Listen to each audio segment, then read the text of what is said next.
Ladies and gentlemen, welcome back to CSTV. I'm your host Kathleen. For the new members, kindly remember to subscribe and touch the notification bell.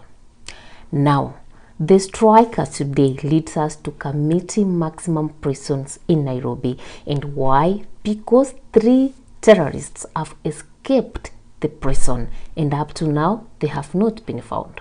We are very disturbed. I must be very frank. I'm personally very angry about what has happened here, and we are trying to get to the bottom of the matter. We have several officers from this institution in police custody right now, and we are trying to find out exactly what happened. We've gone to the place where the escape allegedly happened, and we have formed certain opinions. We don't want to discuss that because we do not want to interfere with the work that the we can see the Super CS is actually hosting fire, and he is promising the citizenry that these individuals will be found and anybody who is associated with their escape will be brought into books. Already we have had the officers in charge of the place, actually 7 of them already convicted for the next 25 days. Now the question is, this is not the first time that we have had cases of prisoners or criminals running away from prisons in the country. Not more than 1 month ago, we had a case of a self-convicted serial killer from Kakamega running away from a remand in Chogo in Nairobi. And honestly, it took the effort of a mob justice in his rural village where he had run to. Remember, the same village where actually he had committed crime, killing children and sucking their blood. He went back to that village, and it took the effort of those villagers to kill the young man. Now, here today we are having 3 terror suspects running out of Kamiti maximum prison.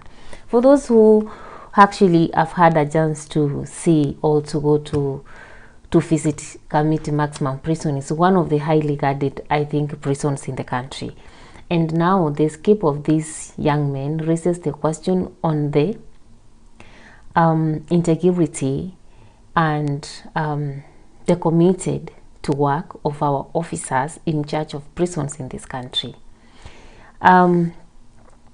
If you could see from the reports that are coming from Kamiti and the reports in the mainstream media, you could see that those 3 young men were able to dig a gap or a hole on a wall, and for sometimes put a cardboard there, and then when their time came to escape, they used a rope made from blanket strings to jump 2 high walls of Kamiti maximum prison.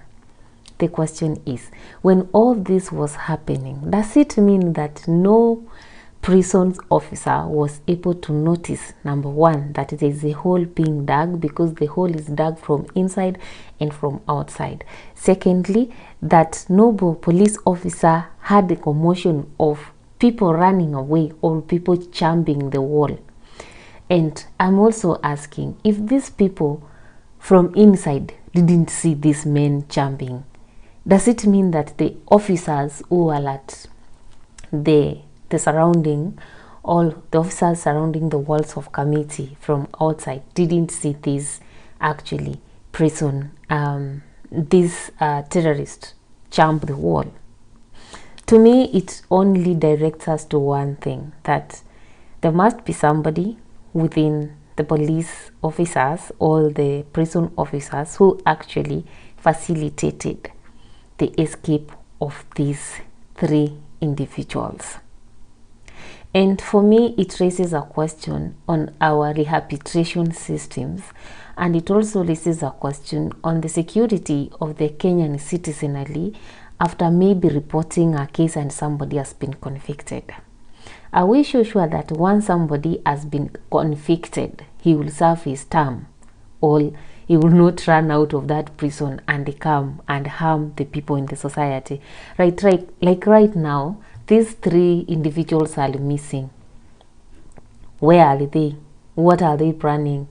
Already the government has put a ransom on, like if you see them, you report, some amount of money will be given unto you. But do you think that these three men are operating in a vacuum? They are in this same society. Maybe they are also watching the news just like anybody, and they are seeing the government movements. Perhaps the same individuals who helped them to escape are giving them information on what is happening on the ground. Perhaps these three men have found their way back to Somalia to join Al-Shabaab, where they came from. So you see, all these things are actually a problem, all are a point of concern to any Kenyan citizen who is actually concerned about the safety of our country. And it also raises a question on the other clip that we have done concerning a terror suspect who was giving up to 180,000 to somebody to give them information concerning a high-end club in Nairobi. Maybe these prison officers were given some amount of money, or were promised some amount of money too by these three terrorists. We get outside here, we will sort you out. All actually, they were able to give them the money before even they left. Because, guys, we have had cases of convicted criminals in Kamiti calling people and using phones and robbing them money, using mobile phones. Like, you are told, you are called, you are told you have won this, you are called, you are told your child is sick, and so forth. And it also even raises a concern on the information flow between the criminals in Kamiti, all the prisoners in Kamiti, and the outside world. Because by the time these prisoners planned to run out of that prison, they definitely have somewhere to go, and maybe they have been in communication with somebody outside the prison. So how do we get phones, for example, in cells in Kenya, when actually they are not supposed to be there? Does it mean that like the prison system cannot manage this? And another thing is, how do we ensure the safety of the common citizen from convicted criminals? Because if somebody has run out of prison, trust me, and this is not somebody that to approach with a humanitarian heart, or like approach, like he will come to the society like he's so good. No, this is somebody who knows exactly what he wants in terms of crime. And the fact that he has run out of prison is already a demonstration that he's above you. He is more wiser, his intelligence is high, his tactic and strategy is superior than the tactic and strategies of the system, because already he has beaten the system and he has run away.